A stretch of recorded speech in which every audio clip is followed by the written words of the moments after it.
6248.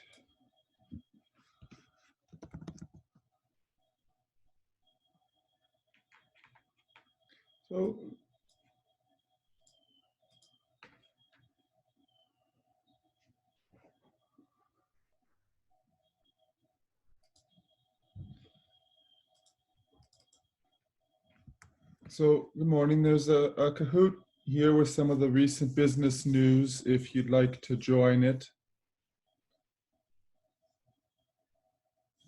Just some of the recent stories.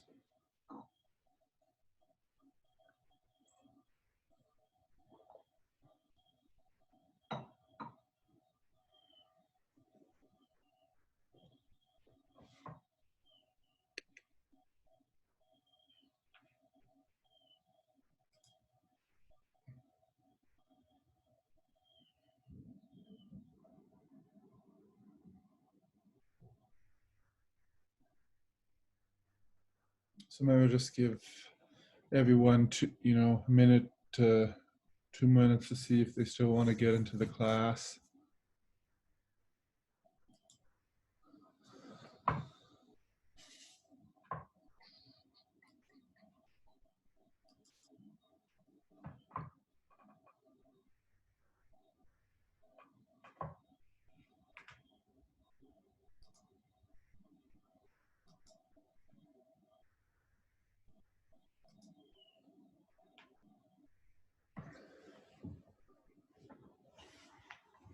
So probably start this at 10:03. Give a couple more participants.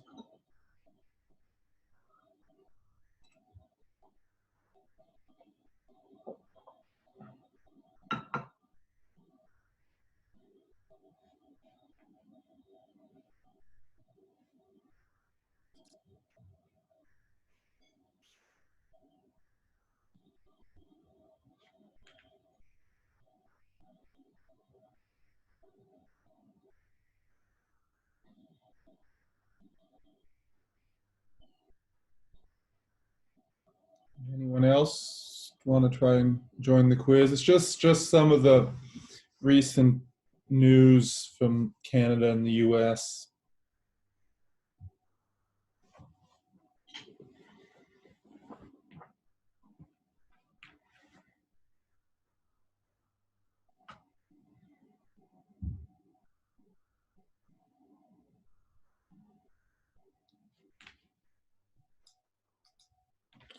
Okay, well, we'll get started, and then we'll get into our class about conflicts of interests. So, at the maybe 10 seconds, hit the start button. There we go. Okay. So just up to sort of last night in terms of the figures. So how much of the Canadian economy is linked to exports to the US? Is it 10%, 25? Yeah, actually, in terms of exporting to the US, it's 25% of our economy. I was a little lower than I had guessed. I hadn't checked the figures lately. Anyways, since the borders closed, how much do you think our GDP went down in March? Keep in mind, it only was closed halfway through March. So trade fell in March, the most recent month, by 1%, by 2%, 5%, or 10%.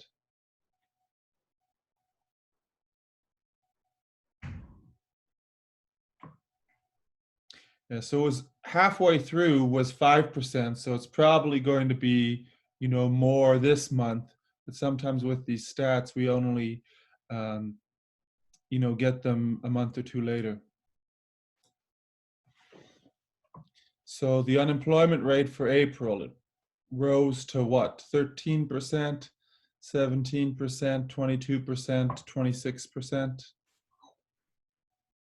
Yeah, so right now it's at 13% because, some people are, still working from home, and it's only 13% of lost jobs so far. So how many total jobs have been lost in terms of numbers? Is it 1.5 million, 1.7 million, 1.9 million, 2.1?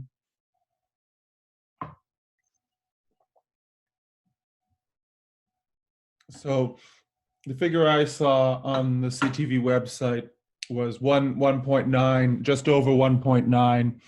Uh, and again, that can go up because that's just the ones that have filed for unemployment so far. So 1.9 million. So these are a bit, tricky. So we have, I guess Jade's winning right now. So that wage subsidy program, how many businesses have had their application approved so far? 97,000, 107,000, 117,000, 127. Maybe we all thought that the numbers might be a little higher, but right now it's just 97,000. And, if each of them, was employing 5 to 10 people, that can be um, a lot of Canadians involved.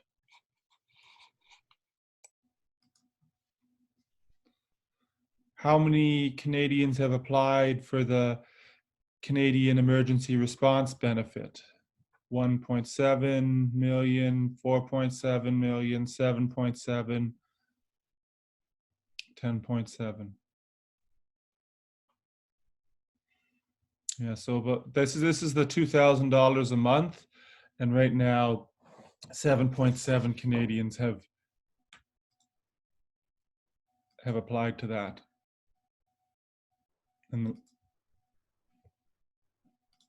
so Emma, Jasper, and Jade are leading right now. It's worth twice the points. When can retail stores begin offering curbside pickup? May the 4th, May the 11th, May 14th, May 18th.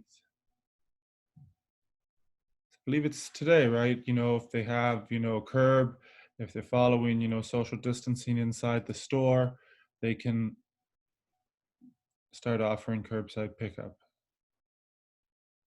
We have Audrey's third, Jade.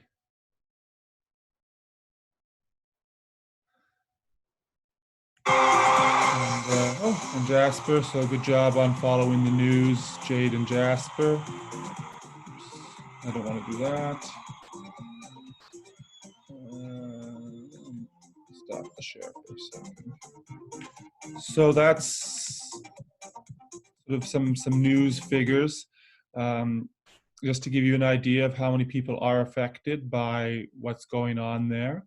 And congratulations to Audrey, Jasper, and Jade for following the news a little more. The key takeaway for today's class is just the idea of a conflict of interest in business. And that can sometimes hurt businesses. Like, for example, somebody is a CEO and their salary is tied to the short-term stock price. They might do things to pump up the price of the stock in the short term that are not good for the long-term health of the company. So that CEO has two different interests: their own salary in terms of keeping their bonus high, boosting the stock price, and their job as the CEO about keeping the company in business. And for example, Sunbeam had a new CEO take over, and to boost the profits in his first year of operation, he sold all the barbecues and all the summer products. So usually they had stored those over the winter and sold them the next year. But instead he had a big clearance sale of barbecues and propane tanks and other appliances for the summer. So, in September and October, to boost that first year's figure. So he could say, hey, look, in the first year I was on the job, I did great. I boosted our profit. Whereas, it would have been better for the company. They would have gotten more money if they'd postponed things and waited until the next year to sell it, as they had done in the past. So just the idea to understand what a corporate sort of a conflict of interest is, and also some examples of when corporate social responsibility has led to a bad outcome. I'll just reboot this. It looks like it's a little slow getting started.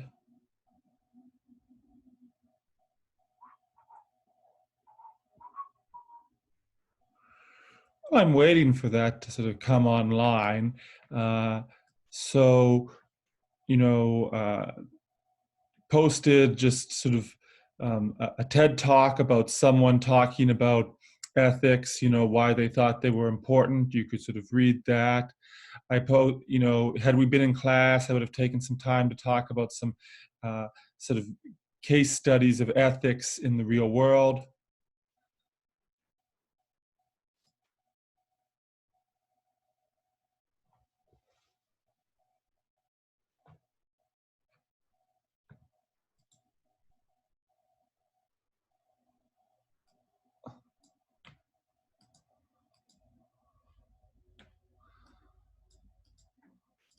Um, hmm.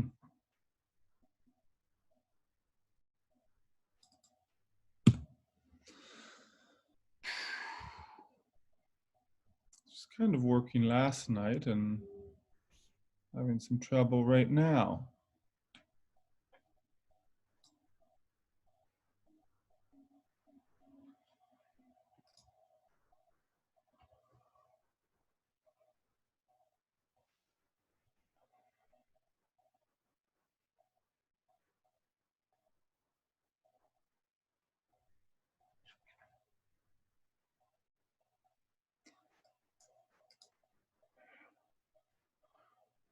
Okay, so we'll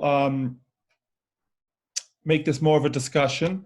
So one example of, say, hey, okay, so how can corporate social responsibility, be applicable here? So this would be a example of something that happened in the United States. A high school student, they were 16 years old. They went and had a huge Mountain Dew at lunch, huge coffee from Starbucks, and then they had an energy drink. And as a result, actually, sorry, the latte was from McDonald's. As a result of having that large Mountain Dew, that large latte, and that energy drink in a 2-hour period, they ended up collapsing in the classroom. So, and dying. So, do those companies bear any responsibility? Do you think it's like, well, that is a bit of a one-time thing, that was a fluke, um, no one's to be blamed, or do you think, no, he shouldn't have had those 3 drinks in a row, that, any reasonable person would have known that's excessive? Or should the company have, been a bit more careful and paid more attention to who their products were being targeted towards? So does anyone think that the example of a high school student who had the 2-liter Mountain Dew, who had the large latte, who had the energy drink, and ended up having a heart attack because of the caffeine and other ingredients, is that something that the company should have, been more mindful about? And you can say it, or you can type it into the chat.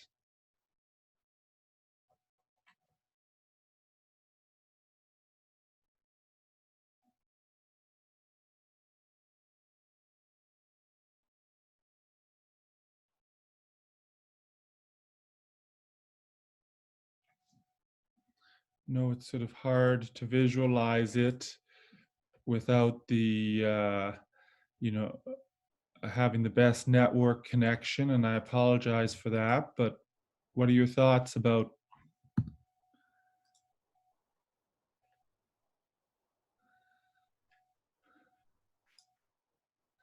No thoughts? It's okay to just say anything, right? Because with these sort of ethics and sort of these decisions, everyone can have, slightly different opinions.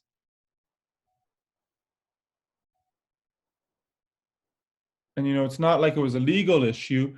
It's not like they poisoned him, that the product was contained chemicals and wasn't fit for human consumption, or it failed an inspection and they ignored it. It's, should the company have taken more care to see who was consuming their products?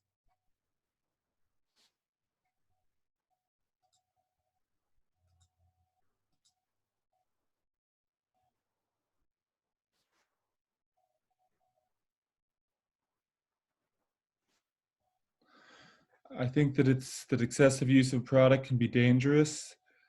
It should be warned against, but it's not necessarily the fault of the company.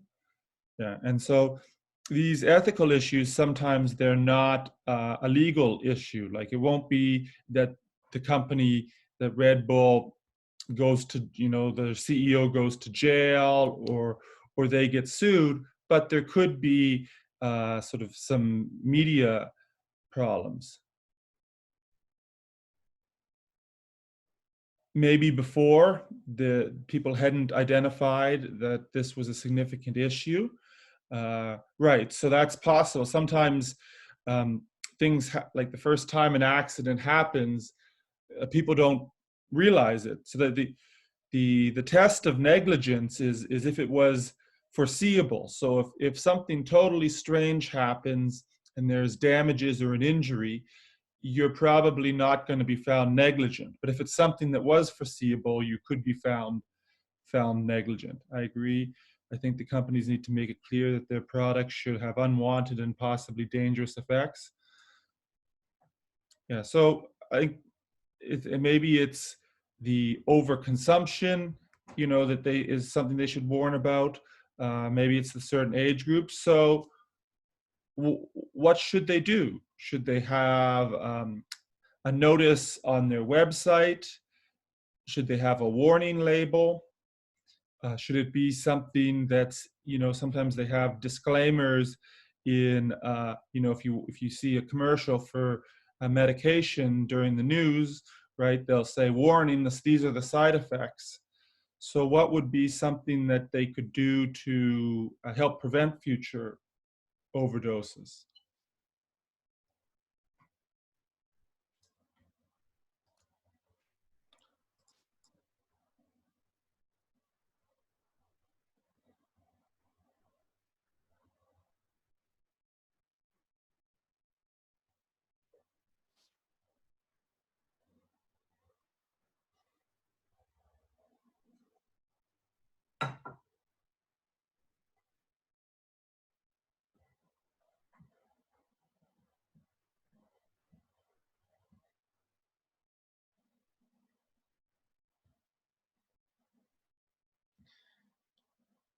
Yeah, I mean, to be honest, I'm not sure what the right answer is, because it wasn't like the person had like a six-pack of Red Bull and then you could say, okay, caution, one serving at a time. The person went to the corner store and got the Mountain Dew. They went to the McDonald's and got the coffee. Then they went to another place and got the Red Bull. Um, it's sort of hard for one person to, intervene. Um, Maybe a label, they should have a warning label and a disclaimer that decides the possible dangers. um, they put a warning label, right, and then maybe if you go, yeah, just to not recommended for people with heart conditions, or hey, you be set limits, right? I think um, alcohol products, they always put that tag, enjoy responsibly, in it, and it doesn't hurt their sales. It's reminiscent of the time McDonald's got the lawsuit because their hot drink spilled on someone's lap. Company should disclose all risks. Did we talk about the McDonald's, the person who spilled the coffee on themselves in the drive-through in this class, or was that my one of my other classes? Yeah, we did talk about it, because it actually might, yeah, it was hot, And so now they do have the caution hot label, but the reason that it spilled so much was because the consumer was trying to pour something extra into the drink while they were driving. So, it's in some cases it is the customer's fault. Okay, so uh, I'm going to share my screen so you can sort of see this other case study. I'm still not getting my internet back. So Apple is facing lawsuits after admitting to slowing down old iPhones. They're all filed in California, New York, and Illinois, and they to represent potentially millions of iPhone owners in the United States. The company acknowledged last time that the operating systems updates uh, feature a system to smooth out the power supply, but it also that feature, whatever it means to smooth out, really uses old batteries. So if you had an older phone and you agreed to the update, it would really deplete your battery quickly, and then also it would start slowing down your phone, so you would feel like, hey, I need to get a new phone. This is too slow. And the reason it was getting slower and the reason the battery life was dying quickly was because of um, what Apple um, was doing. That they were trying to, their software updates were slowing things down. So what do you think about that? That's something where, hey, it's um, an update, right? Theoretically, it's making the phone better, but a lot of people were suspecting that the updates were actually causing their older phones, their older products to slow down.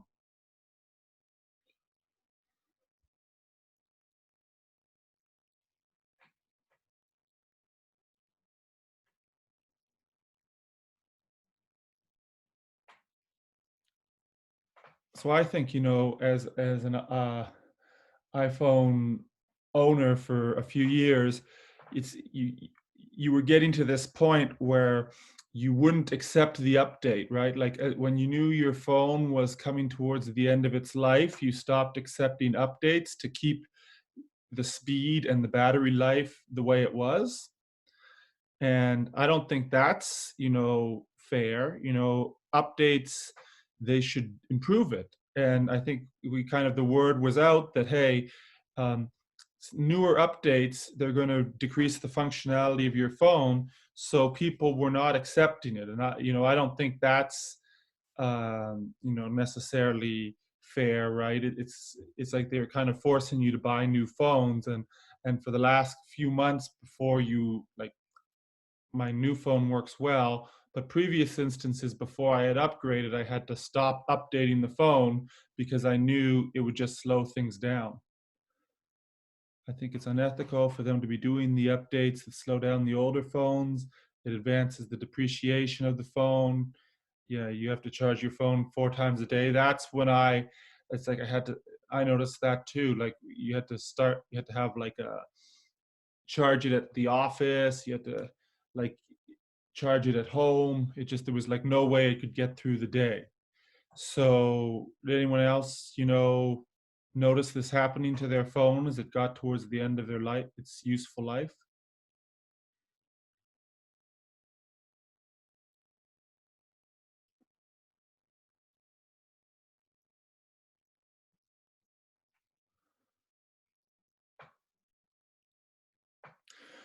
Or at least it could tell you what you're getting into. Like, sometimes the terms and conditions, they're so long and big, it's hard for people to read them all the way through. But I think maybe some people weren't aware that it might slow down their phones. So to actually say, if you accept the update, it can reduce your battery life, it can, reduce the speed. It's unethical to damage a product uh, that someone's already purchased, because people have the right to keep it for a long time. like one of the things with electronics, it's kind of encouraged, buying new electronics frequently, like having products that you would use for many years and that it was a source of pride that it was in good condition after many years. That's sort of gone by the wayside. Um, so then what what happens to Apple now? So you can decide to, keep your old device, as Angela's been doing, and charging it 4 times a day. You can buy a new one, but if you're annoyed with Apple, right, and you think that wasn't fair, maybe you switch to another device. Maybe you get a Google Pixel, maybe you get an Android phone, maybe you get a Samsung phone because you weren't happy, or an HTC phone because you weren't happy with Apple. That's the risk, right? Like if if um, if people get frustrated with Apple because of these updates, then they might switch to another device, and Apple loses longtime customers as a result of that.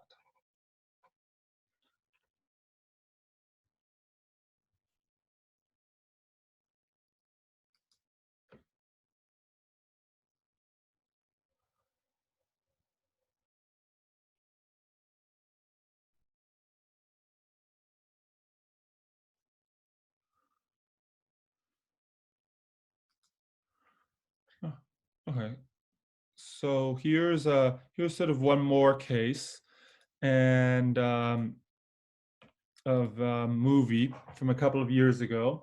And I don't know if you saw the movie All the Money in the World. It was about John Paul Getty, who was an oil tycoon, and his grandson was kidnapped and he didn't want to pay for the ransom. And it also was a TV show.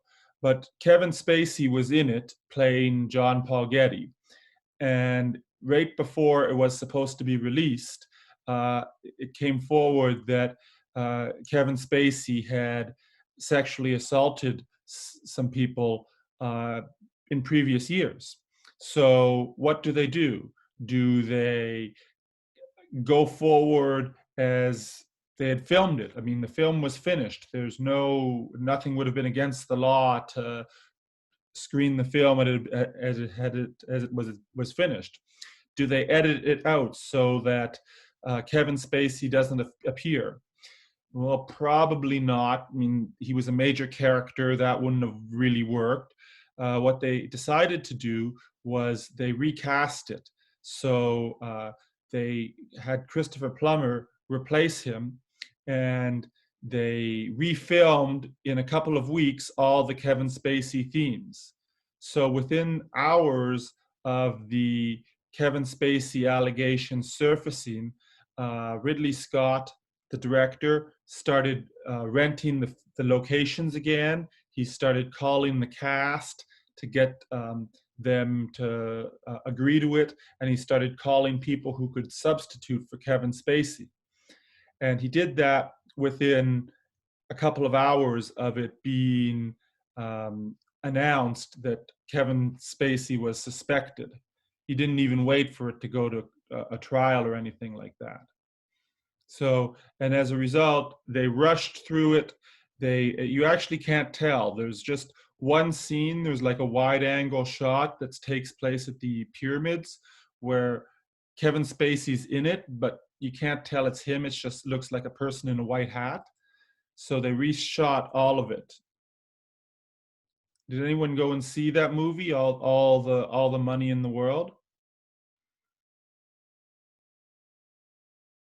If not, what do you think about the company redoing all of the scenes in 2 or 3 weeks to get it, um, to remove this guy from the movie?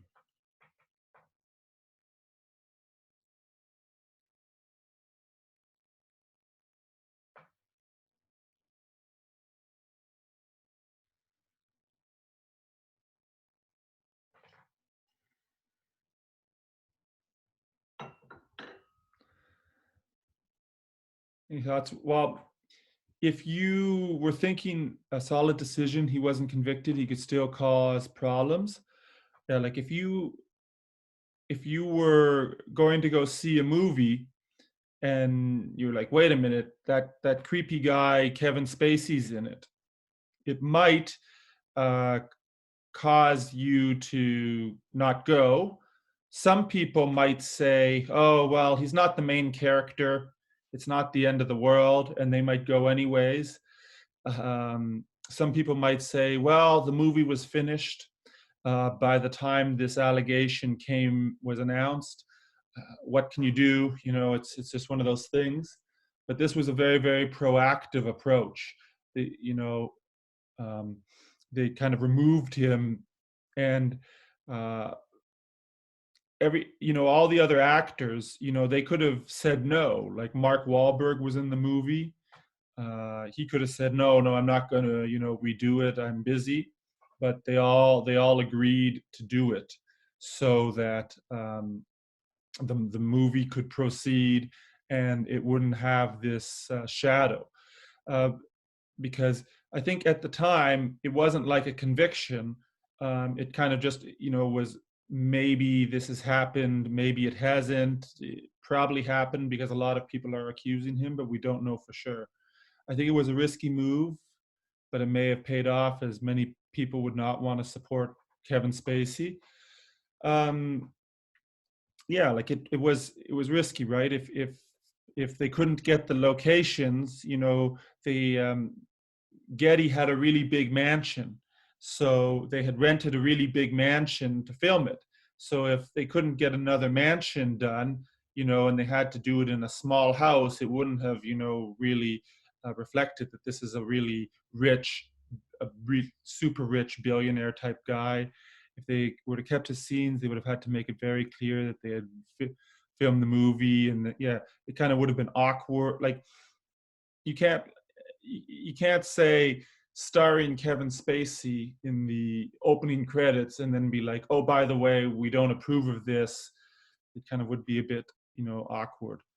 Um, I don't know, if it's kind of an interesting story. I don't know if you're streaming on, I'm not sure whether it is on Netflix or Prime. The idea that this guy who made billions in oil wouldn't pay money for his um, grandson to be freed from kidnapping. It's like a weird situation. There were some rumors that I'm talking about the real life situation, that the kidnapping was an inside job, that it was fixed. The grandson had set it up, um, to pay to get money, um, but it wasn't certain. And Christopher Plummer did a really good job of portraying this old guy who was really rich but didn't want to spend his money on the ransom. And that's the idea of being very, very proactive to resolve it. So, um,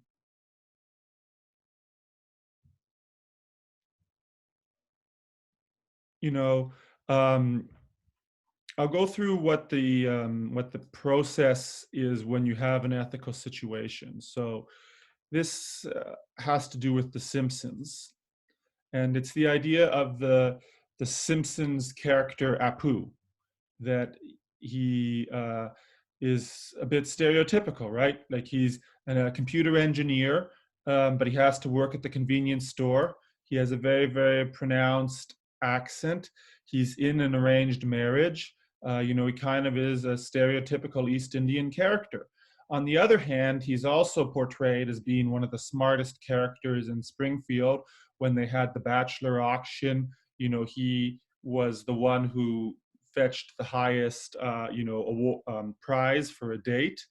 Um, so, and he's a good friend, but people find that he's really stereotypical. So when we have these ethical situations, the first step is to try and say what happened. So actually, here's the steps here, kind of what happened, what are the objective facts. And sometimes with the Apu situation, they said the Simpsons created an offensive character. Um, and they made it seem like it was done on purpose.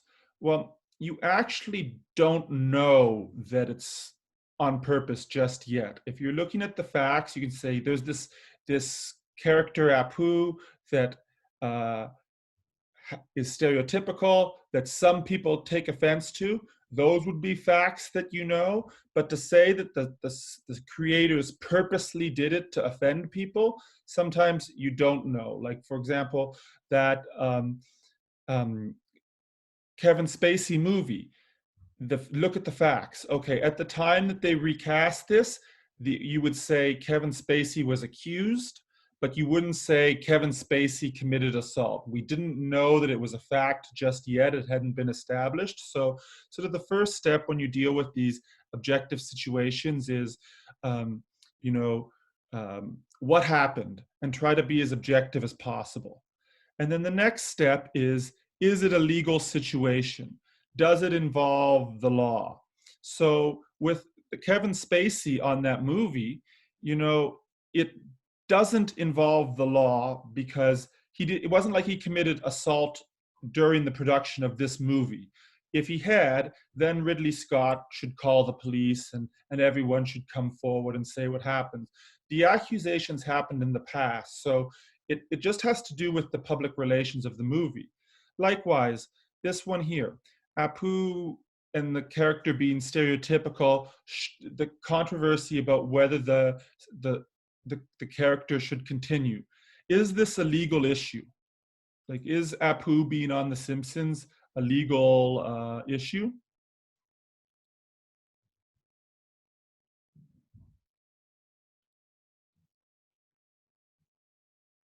So it isn't. And so that saves you a step. If it was a legal issue, you could go and, you know, um, call the cops, report someone, tell someone to turn themselves in. If a company knows that crimes are happening during their operation of business, they can be liable. Okay, so the next things, who are the stakeholders? Well, the primary stakeholders are like the production company, the actor who plays Apu, people who sponsor The Simpsons, people who work on the show. They all have a financial connection to The Simpsons, so they're primary stakeholders. The secondary stakeholders would be the audience, people like yourselves.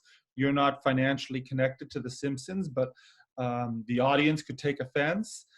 Other people who would see this portrayal and think that it's an offensive character, they're stakeholders. So people, he's from India, so people of Indian descent would be stakeholders, but they're secondary stakeholders because they're not connected. So after you list all the stakeholders and you figure out how they're affected, so in this case, it looks like no one's really monetarily affected. It's more of a PR issue. You want to list 3 options, or as many options as you can think of. So what would be some options for The Simpsons and Apu? What's one option that they can do to, help resolve this dilemma about what about Apu on The Simpsons? Is he a stereotypical character?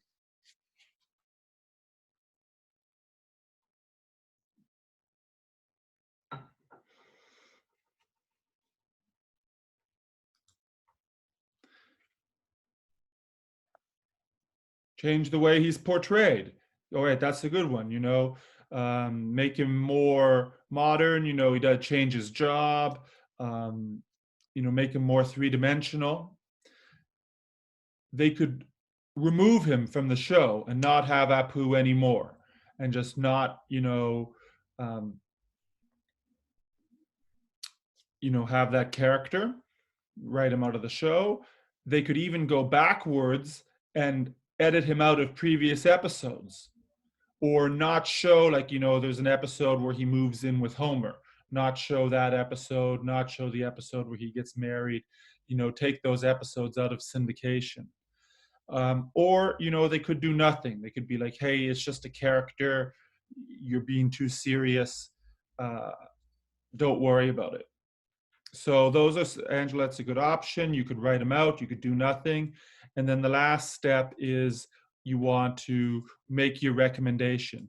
And again, uh, I could recommend one thing, Angela could recommend another, Hannah or Jade or Maria. Everyone could recommend different options, and you'd still get the same amount of marks. It's not like there's going to be a right recommendation or a wrong recommendation, but that's kind of that's sort of the last step. What are the facts? What do we know? Is it legal? Who's connected? Try to find 3 options and then make your recommendation. So for this Friday, if you want to do a little something in the class, there's an activity. It's called List the Stakeholders. And it's about the Amazon in Staten Island. Somebody was trying to organize a protest, but it's not sure, you know, they might have been causing more trouble. Like, he's on CNN saying, "Oh, I was just trying to raise awareness about working conditions and they fired me." Amazon is like, "No, he was a bad employee. He wasn't following the rules. This wasn't the first time." So when you're trying to establish the facts, read the article carefully and don't assume. Just list. If it's not listed in the article, then it's not one of the objective facts that we know for sure. And then you can say, like, who are the primary stakeholders? So people who are financially connected to the situation, like, for example, the employee who lost his job has a financial connection to this situation. They're a primary stakeholder. Other people who are connected, who are not financially related to Amazon, are secondary stakeholders. And then, you could recommend a fair solution. I realized that there's other Amazon, issues happening. There was another one in Minnesota. So if you want to switch it up and do a different kind of news article, please just include the citation of the news article so we know what you're talking about. So for this week, if you want to work on something, look into this Amazon situation. Was it right to fire the guy? Maybe it was, because they say he wasn't putting gloves on, he wasn't following social distancing, things like that. He says he was targeted. Anyways, read the article and think about what a fair solution would be, and list the stakeholders. That can be today's work, and then next class we'll meet again at 10 o'clock on Wednesday. And if you have any questions, I'm going to hang around in the chat. Thanks a lot for staying these 12 extra minutes.